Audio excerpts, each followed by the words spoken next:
Hello and welcome back to another Photoshop 101. I'm Julie Powell, and in this episode we're going to go through opening a new document and doing a few bits and pieces. Just like to say thank you to everybody who's been giving me some great feedback so far. It's been really cool, so thank you. Okay, so if you want to open a new document, so you've got your file listing across the top here, so just go to File and go to New for a new document. You can also hit Control N as a keyboard shortcut as well. Then you've got different panels that come up here, so unless you're doing film and video, which we'll get into maybe a little bit later, I wouldn't recommend doing that. Just stick to photo. That's more than enough. You can just leave it as custom as well, and that way you can pick and choose what you want to do. With the sizings, if you're set to custom, you can pick whatever width and height that you want to work with. There's a little drop down panel here, so you can decide whether you want to work with pixels or inches or centimeters or even millimeters, so it's up to you which way you want to go. I tend to work in pixels just because it's something that I guess I'm used to. So for instance, I might make a square that's 3000 by 3000, roughly in inches that's going to be about 10 inches, or in centimeters you're looking at about 25 centimeters.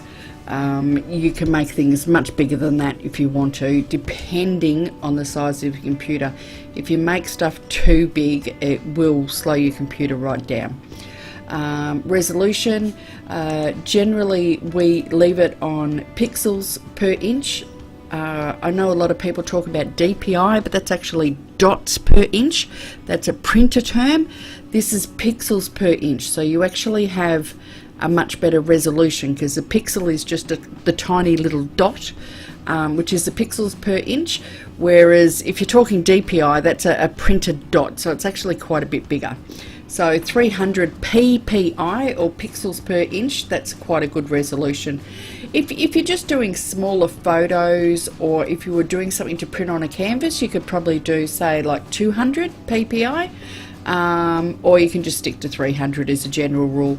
Once you've finished an image, you can always rescale it down if you want to. So you're probably always better off to go a little bit bigger and then scale it back if you want to. Now, if you're just doing stuff for the web, you generally probably be better off sticking at RGB. If you're doing something that you know is going to be printed, so for instance you were doing a party invitation or something like that you're going to get printed off, then you might want to look at CMYK, which is what they term as 4-color processing. So that's what the printers use to print with. So just have a think about what you want to do. You can actually convert them, but it will muck your colors around a little bit. So, but if you're just dealing with web colors, just stick with the RGB. Now your background, you can have it different colored backgrounds. I just tend to leave it transparent. If I want to add a colored background, I can do it later. You don't have to do it now. Now your color profile, just standard RGB at the moment is more than enough to work with. Just leave it at the default. There are reasons for using the other profiles, but you don't need to get into that right at the moment. You can use color match and various other bits and pieces if you're working with printers for photos. And just leave the square pixel as it is. The pixel aspect ratio mostly suits video, so just stick with the square one for the moment.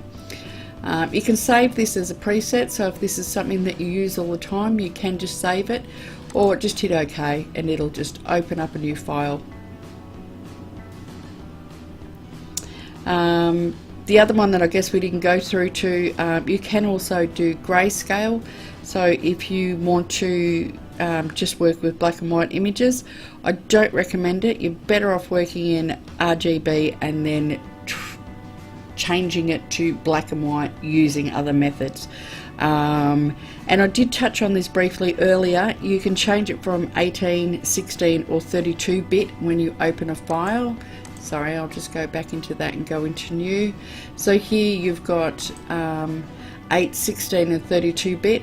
32-bit obviously is going to give you better quality image, but it will slow your computer down. And if you want to use any of the filters, which I'll get into in a minute, you can't use them. You have to change it back to an 8-bit anyway. So just something to think about when you're opening up a new document.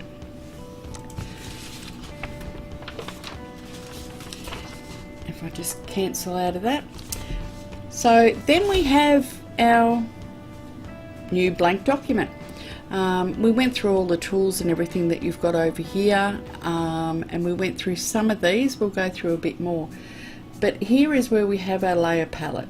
So this is our blank document that we just opened, and we might want to, for instance, bring in an image and play around with it.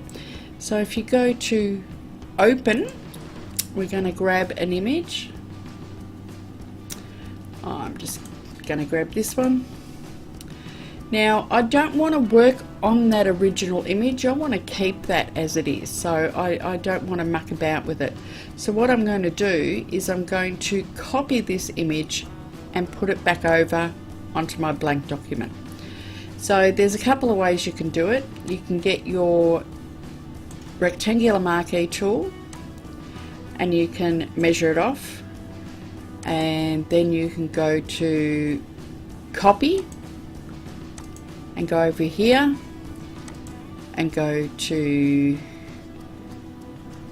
paste. Sorry, I'm in the wrong thing, and that'll save it over for you.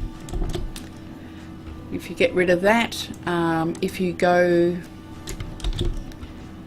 to grab your move tool, if you grab that, just click on it with the left click of the mouse and hold your shift key, come over here to where this document is, still holding the shift, let go, it'll place it exactly in the middle of your document. Now it's actually bigger than the document, and that might be fine, that might be all that you want. But if you want to resize it, just grab these little points here and you can drag it in. You can also grab the move tool and just click the tick box so that it's done. So you can various tools that you can use you can do a special paste, you can move it and bring it over.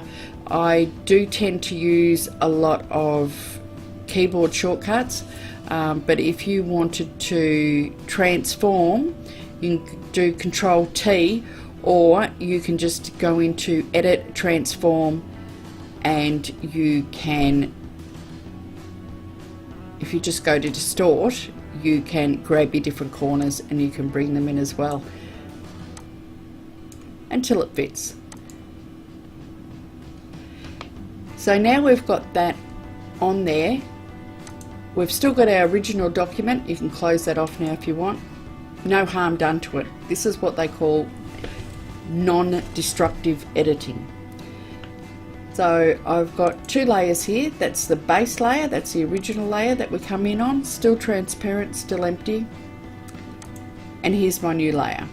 Now anytime you want to work on that new layer, you have to use your mouse to click between the layers. If you're on the wrong layer and you start doing something, it's not going to appear where you think it should appear.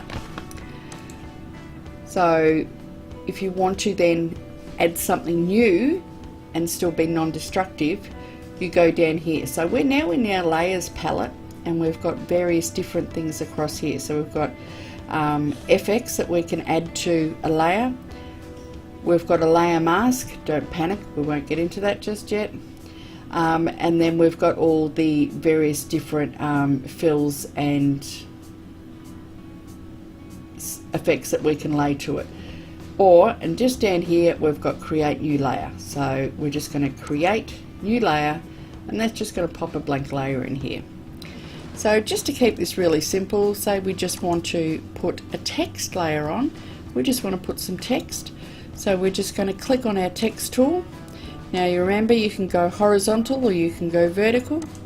Just going to stick on the horizontal. Now you can change your font, so, and there's lots and lots of Adobe fonts that are preloaded, or you can go and collect your own. I have a huge gallery of fonts. I tend to be a little bit addicted, I think, and on some of them here they will give you an option to go regular or bold or italic or whatever. Then you've got your font size. Now this is actually, even though this is quite small, it's quite a big document, so 72 points is quite a big font. Remember, we're only working at 16.7% of the actual size, so 72 points is quite big.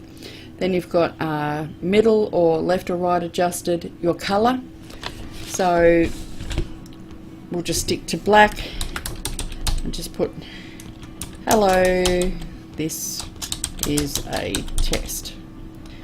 Now going back to your move tool, and you can grab this and move it, and it really doesn't quite fit, so you can do a couple of different things. If you double click on the T on your layer, that puts you back into your text mode, so you can go through and you can make it smaller, or if you want to, you can put special effects to your text. So this is your warp tool, and it'll give you this pop-up here, and you can do various different bits and pieces that you can do. You can make it arc up, arc down, wave. You can change which way you want it to go, how much bend, if you want it to go horizontal or vertical. You can do all sorts of interesting things to your text that can make it just a little bit different and quite fun to play with, actually. So you just click OK, and that'll put that on. You can still always go in, and if you did, and alter it if you decide, oh dear, I've made an error, or I want to change it. You can do that too. So that's how you then do it. Now when you've finished your document, there's a couple of different ways that you can save it.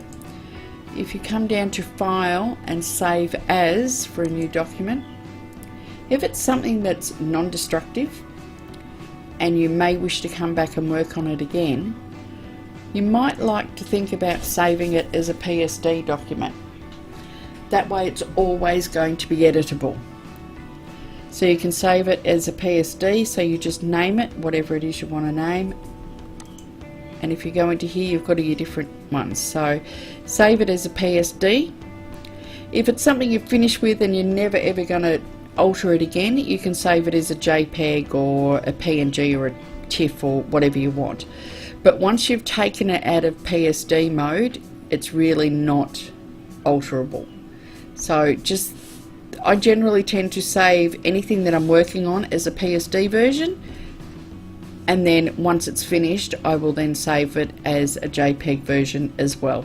So I'm kind of doubling up, but I never know when I might want to re-edit something. So in the next episode, we'll go through how to open an image from Lightroom and how to add some text to it. So that's it for this episode. Don't forget to subscribe, and that's it for today. Bye for now.